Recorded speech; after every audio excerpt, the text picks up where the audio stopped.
Mga lokal nga opisyal sa Pilipinas nalakip sa Nunungan, Lanao del Norte ni Salmat sa Foreign Study Mission sa Bangkok, Thailand. Tumong niini nga makatabang sa mga lokal nga opisyal aron makahatag og kahanas ug kaalam sa good governance ug uban pang stratehiya alang sa ilang lugar. Si Lu Antonio sa PA Iligan City, Lanao del Norte sa report.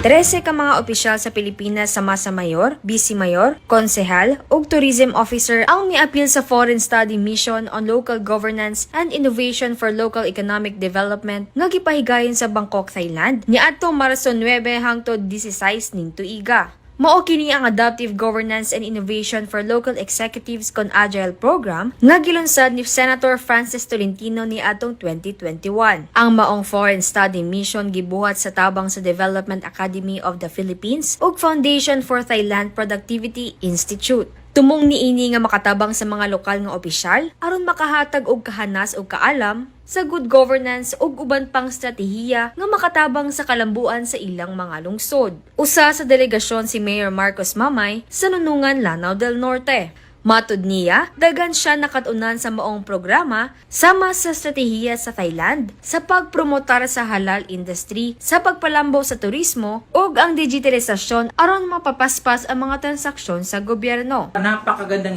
strategy po ito, initiative na ginawa nila para ma-equip po kami bilang isang mga elected official na magkaroon kami ng idea, magkaroon kami ng sapat na kaalaman, magkaroon kami ng experiences that we could possibly apply in the Philippines or in particular sa area of responsibility po namin. Sa amin sa Municipality of Nunungan, knowing that Nunungan have been deprived for peace and development for the past decades. So ang dami pong kulang sa amin na posible ma-apply po natin kung ano po yung natutunan natin sa ibang bansa. Nagpadayon sab ang RIDO o Family Feud Settlement sa Nunungan aron ma-maintain ang kalinaw nga importante para sa kalambuan. Daghan sab nga mga infrastruktura ang ginatukod sa lungsod. Mao kini ang konstruksyon sa 4-in-1 project, ang ospital, 15 classrooms balanced education para sa Arabic ug English, dormitory ug moske. Nga ginatukod sa tabang sa Sheikh Abdullah Al Nuri Charity Society State of Kuwait. Hapit na sab mahuman ang konstruksyon sa tulay nga magakonekta sa lungsod sa Sapad ug Nunungan. When it comes sa mga iba't ibang project, ang dami pa pong nakaline up ng mga projects para sa Nunungan. So pasalamat po tayo sa lahat ng mga agencies na patuloy na tumutulong po sa atin sa Municipality of Nunungan. Mapasalamaton sab si Mayor Mamay sa iyang nakatunan, isip kanhi kadete sa Philippine Military Academy Class of 2004. Aktibo sab ang Mayor isip Vice Presidente para sa External Affairs sa League of Municipality of the Philippines.